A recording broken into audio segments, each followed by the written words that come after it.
നമ്മളങ്ങനെ 7ാമത്തെ എപ്പിസോഡിലേക്ക് പോവുകയാണ്. ഒരു വലിയൊരു ചതി നടക്കുന്ന ഒരു എപ്പിസോഡാണിത്. ഒട്ടും സമയം കളയുന്നില്ല, നേരെ വീഡിയോയിലോട്ട് കിടക്കാം. നമ്മൾ ലാസ്റ്റ് എപ്പിസോഡിൽ കണ്ടത് ദ ക്രിംസൺ സ്കൈ എന്ന് പറഞ്ഞിട്ടുള്ള ഒരു പ്ലാൻ ഉണ്ട്. ഒരു വലിയൊരു യുദ്ധത്തിന് പോവാണ് യോഷിയും യോഷിന്റെ കൂടെ ഉള്ളവരും. അപ്പൊ ഇവരുടെ ആർമി എർത്തക്കേക്ക് വന്ന് നശിച്ചത് കൊണ്ട് ഒരു ബ്രദർ ഉണ്ട് യോഷിക്ക്, സൈക്കി എന്നാണ് പേര്. അയാളുടെ ആർമിയും കൂടെ നമുക്ക് ആവശ്യം ഉണ്ടാവുമെന്ന് പറഞ്ഞിട്ടുണ്ടായിരുന്നു. അപ്പൊ ഈ എപ്പിസോഡിലെ ഫസ്റ്റ് സീൻ എന്താണെന്ന് വെച്ച് കഴിഞ്ഞാൽ സൈക്കിനെ കാണാൻ വേണ്ടി എല്ലാവരും വെയിറ്റ് ചെയ്തിരിക്കുന്ന സീനാണ്. യോഷിയും സൈക്കിയും തമ്മിൽ ഇതുവരെ സംസാരിച്ചിട്ട് തന്നെ കുറെ കാലമായി. ഈ സൈക്കിന്റെ ആർമിനെ ഇവർക്ക് കൂടെ ചേർത്തേ പറ്റുള്ളൂ. ഈ ഒരു യുദ്ധം വേണമെന്നുണ്ടെങ്കിൽ, യുദ്ധത്തിൽ ജയിക്കണം എന്നുണ്ടെങ്കിൽ ഈ ആർമി എന്തായാലും വേണം. വലിയ ഒരു തൊപ്പിയൊക്കെ വെച്ചിട്ട് ഒരാൾ വരും, അതാണ് സൈക്കി. ഒരു ഫണ്ണി ആയിട്ടുള്ള ആളാണ്. ഇവര് തമ്മിൽ ആദ്യം നല്ലൊരു ബോണ്ടിലേക്കായിരിക്കും. ഇത്ര കാലം ഒന്നും സംസാരിക്കാതെ ഇരുന്നെങ്കിലും അതിന്റെ ഒരു പ്രശ്നമൊന്നും ഇവിടെ കാണിക്കില്ല. ആദ്യം സൈക്കി വന്നിട്ട് ജോണിനെയൊക്കെ കാണും. ജോൺ ഭയങ്കര ഫേമസ് ആണ്, ഇങ്ങനെ ഒരു ഇംഗ്ലീഷുകാരൻ ഇവിടെ ഉണ്ട് എന്ന് എല്ലാവർക്കും അറിയാം. അപ്പൊ യോഷി സൈക്കിന്റെ അടുത്ത് പറയും, നമുക്ക് സീരിയസ് ആയിട്ട് ഒരുപാട് കാര്യങ്ങൾ ചർച്ച ചെയ്യാനുണ്ട്, പക്ഷെ ഇന്ന് രാത്രി നമ്മൾ അതൊന്നും ചെയ്യണ്ട, ഇന്ന് നമുക്കൊരു പാർട്ടി ഒന്ന് അടിച്ചു പൊളിക്കാന്ന് പറയും. ഇന്ന് നീ എന്റെ കൂടെ വാ എന്ന് പറഞ്ഞിട്ട് സൈക്കിനും സൈക്കിന്റെ ആർമിനെ മൊത്തം അകത്തേക്ക് വിളിക്കും. അപ്പൊ അതിന്റെ ഇടയ്ക്ക് ജോൺ വന്നിട്ട് യോഷിന്റെ അടുത്ത് ചോദിക്കും, ഈ ക്രിംസൺ സ്കൈ ഒക്കെ ഉണ്ടല്ലോ, വലിയൊരു പ്ലാനൊക്കെയാണ്, നല്ല കാര്യം തന്നെ, പക്ഷെ അതിൽ എന്റെ റോൾ എന്താണ്, ഞാൻ എന്താണ് ചെയ്യേണ്ടത്, എനിക്ക് എന്തെങ്കിലും ഒരു പണി തരൂ എന്ന് പറഞ്ഞിട്ട് ചോദിക്കും. യോഷി പറയും, ഇപ്പൊ ഒന്നും ഞാൻ തീരുമാനിച്ചിട്ടില്ല, എന്തെങ്കിലും ആവശ്യം ഉണ്ടെങ്കിൽ അപ്പൊ പറയാന്ന് പറയും. ജോൺ ആണെങ്കിൽ ഫുൾ പവറിൽ നിൽക്കുകയാണ്. യോഷിക്ക് വേണ്ടിയിട്ടുള്ള എന്ത് സപ്പോർട്ട് വേണമെങ്കിലും എന്നോട് ചോദിച്ചോളൂ എന്ന് പറഞ്ഞിട്ട് ജോൺ പോവും. ഇനി നമുക്ക് രാത്രി പാർട്ടി നടക്കുന്ന സ്ഥലത്തേക്ക് പോവാം. ഫുൾ ടീം ഉണ്ട് അവിടെ. സൈക്ക് ഇങ്ങനെ ഓരോ സ്റ്റോറികളൊക്കെ പറയാണ്, പണ്ടത്തെ യോഷിന്റെ ഓരോ സ്റ്റോറികൾ. ഒരു ഫണ്ണി ആയിട്ടുള്ള ആളാണ്. അപ്പൊ ഇങ്ങനെ ഓരോ തമാശയൊക്കെ പറഞ്ഞ് കള്ളൊക്കെ കുടിച്ച് അങ്ങനെ ഇരിക്കുകയാണ് ഇവര്. അങ്ങനെ ഇരിക്കുമ്പോൾ പെട്ടെന്ന് സൈക്ക് പറയും, നമ്മൾ എന്തിനാണ് ഈ ഒരു കാര്യം സംസാരിക്കാൻ വേണ്ടിയിട്ട് നാളെ വരെ ഇരിക്കുന്നത്, ഇന്ന് തന്നെ അങ്ങോട്ട് തീർത്തൂടെ, നമ്മളെല്ലാവരും ഇവിടെ ഉണ്ടല്ലോ ഇപ്പൊ. അപ്പൊ യോഷി പറയും, വേണ്ട വേണ്ട, നമുക്ക് നാളെ സംസാരിക്കാന്ന് പറയും. അപ്പൊ സൈക്ക് ഒരു കാര്യം പറയും, എന്താന്ന് വെച്ച് കഴിഞ്ഞാൽ, എന്ത് ഓഫറാണ് നീ എനിക്ക് നൽകാൻ പോകുന്നത്, ഈ ആർമി തന്നു കഴിഞ്ഞാൽ എന്താണ് എനിക്ക് റിട്ടേൺ ആയിട്ട്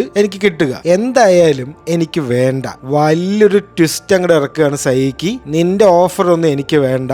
എന്താന്ന് വെച്ച് കഴിഞ്ഞാൽ, എനിക്ക് ഇതിനേക്കാൾ കിഡിലൊരു ഓഫർ കിട്ടിയിട്ടുണ്ട്. 5ാമത്തെ റീജന്റ് ആയിട്ട് എന്നെ അപ്പോയിന്റ് ചെയ്യാൻ പോവാണ് അവര്. ആര്? കൗൺസിലിലെ ആൾക്കാർ, ഇഷീഡോന്റെ ആൾക്കാർ. ഇഷീഡോ യോഷിന്റെ അടുത്ത് സൈക്കി പോകുന്ന മനസ്സിലാക്കിയിട്ട് നേരത്തെ തന്നെ സൈക്കിനെ കോണ്ടാക്ട് ചെയ്ത് ഒരു ഡീൽ ഉണ്ടാക്കിയിട്ടുണ്ടായിരുന്നു. എന്താ ഡീൽ എന്ന് വെച്ച് കഴിഞ്ഞാൽ, സൈക്ക് ഫുൾ ആർമി ആയിട്ട് യോഷിന്റെ അടുത്തേക്ക് ചെല്ലുക, സിമ്പിൾ ആയിട്ട് ഈ കാര്യം പറയുക. എന്താന്ന് വെച്ച് കഴിഞ്ഞാൽ, യോഷി ഉടനെ ഒസാക്കിയിലേക്ക് മടങ്ങി പോകണം. യോഷി ചെയ്ത ചതികളുടെയൊക്കെ ഉത്തരം അവിടെ വെച്ച് അതിന്റെ ഒരു തീരുമാനം അവരുണ്ടാക്കും. അതേപോലെ നഗക്കാഡ് ഉണ്ടല്ലോ, യോഷിന്റെ മകൻ, അവനെ കൊണ്ട് സെപ്പക്കു ചെയ്യിപ്പിക്കണം, അതായത് സൂയിസൈഡ് ചെയ്യിപ്പിക്കണം. എന്തിനാന്ന് വെച്ച് കഴിഞ്ഞാൽ, ജോസനെ കൊന്നതാണല്ലോ നഗക്കാഡോ, ആ ഒരു കുറ്റം ചെയ്തു എന്ന് പറഞ്ഞിട്ട് സെപ്പക്കു ചെയ്യിപ്പിക്കണം. ഈ 2 ആവശ്യങ്ങളാണ് ഉള്ളത്. ഇനി ഒരു കാര്യം പറയും, എന്റെ ആർമി ഇപ്പൊ നിന്റെ സ്ഥലം മൊത്തം വളഞ്ഞിരിക്കുകയാണ്, നിങ്ങൾക്ക് എങ്ങോട്ടും രക്ഷപ്പെടാൻ പറ്റില്ല, നിന്റെ തീരുമാനം എന്താന്ന് വെച്ചാൽ ഇപ്പൊ പറയാൻ പറയും. അപ്പൊ യോഷി പറയും, ഇപ്പൊ പറയാൻ പറ്റില്ല, നാളെ പറയാം, എനിക്ക് കുറച്ച് ആലോചിക്കാൻ സമയം വേണമെന്ന് പറയും. മൊത്തം എന്താന്ന് വെച്ച് കഴിഞ്ഞാൽ വലിയൊരു ചതി നടന്നു ഇവിടെ. ഇപ്പൊ എല്ലാവരും വൻ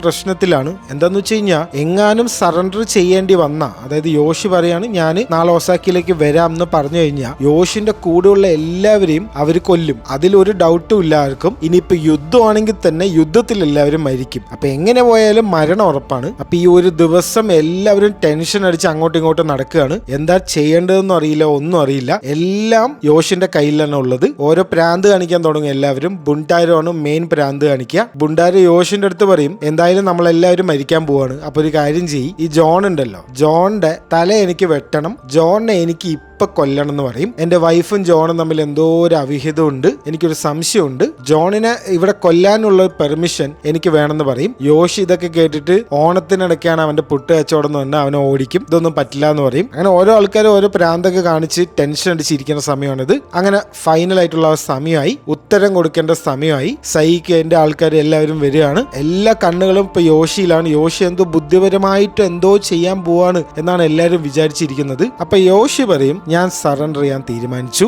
നിങ്ങളുടെ കൂടെ ഒസാക്കിയിലേക്ക് ഞാൻ വരാം, കൗൺസിലിന്റെ മുന്നിൽ ഹാജരാകാം, എനിക്ക് അതിൽ ഒരു കുഴപ്പമില്ല, ഞാൻ അതുപോലെ ചെയ്യാം എന്ന് പറയും. ഇത് കേട്ട് എല്ലാവരും ഞെട്ടും. ഏറ്റവും കൂടുതൽ ഞെട്ടുന്നത് ജോണാണ്. ജോണിന്റെ ആകെയുള്ള ഒരാളാണ് യോഷി. അയാളിപ്പോ മരിക്കാൻ പോവാണെന്ന് അറിഞ്ഞതോടെ ജോണ് വയലന്റ് ആവും, ചീത്തയൊക്കെ വിളിച്ചിട്ട് ആ മീറ്റിംഗിൽ നിന്ന് ഇറങ്ങിപ്പോവും. നിങ്ങളെയൊക്കെ ഇയാൾ മണ്ടന്മാരാക്കുകയാണെന്നൊക്കെ പറഞ്ഞിട്ട് ഇറങ്ങിപ്പോവും. മൊത്തത്തിൽ എല്ലാവരും ഇത് കേട്ടിട്ട് ഞെട്ടും. എല്ലാവരും എന്തോ ബുദ്ധിപരമായിട്ട് എന്തോ ഒരു കാര്യം ഇപ്പൊ പറയുന്നുകൊണ്ടിരിക്കുകയാണ്. അപ്പോഴാണ് സമയത്താണ് യോഷി ഇങ്ങനെ ഒരു കാര്യം പറയുന്നത്. യോഷിന്റെ പാസ്റ്റിലെ സ്റ്റോറിയും യോഷി പണ്ട് ചെയ്ത കാര്യമൊക്കെ വെച്ച് നോക്കുമ്പോൾ ഇത് എന്തോ ഒരു പ്രശ്നമുണ്ട്. ഇവിടെ ഒരു ലോസ്റ്റ് ആയ പോലത്തെ ഒരു അവസ്ഥയാണ് യോഷിന്റെ. അങ്ങനെ ആ ദിവസം രാത്രി സൈക്കി നമ്മുടെ ജോൺ പോയ ആ ഒരു ബ്രോത്തലിലാണ് ഇപ്പോൾ ഉള്ളത്. അതേ പ്രോസ്റ്റിറ്റ്യൂട്ടിന്റെ കൂടെയാണ്. അപ്പൊ ആ പ്രോസ്റ്റിറ്റ്യൂട്ടും നഗക്കാടും കൂടെ ഒരു പ്ലാൻ ഉണ്ടാക്കിയിട്ടുണ്ട്. എന്താന്ന് വെച്ച് കഴിഞ്ഞാൽ ഒരു സ്നീക്ക് അറ്റാക്കിനുള്ള പ്ലാനാണ്. ആ പ്രോസ്റ്റിറ്റ്യൂട്ട് സൈക്കിനെ റൂമിലിട്ട് പൂട്ടിയിട്ട് പുറത്തേക്ക് പോകും. ആ സമയത്ത് നഗക്കാടുവിന്റെ കുറച്ച് ആൾക്കാരും വരും. ചെറിയ പയ്യനാണ്, എടുത്തുചാട്ടമാണ്, എപ്പോഴും ഇതന്നെയാണ് അവസ്ഥ. ഇവരെന്തെങ്കിലും ചെയ്യുക എന്നിട്ട് നേരെ ഓപ്പോസിറ്റ് ആയിരിക്കും നഗക്കാഡോ ചെയ്യുക. നഗക്കാഡോ വന്നിട്ട് സൈക്കിനെ കൊല്ലാൻ നോക്കും.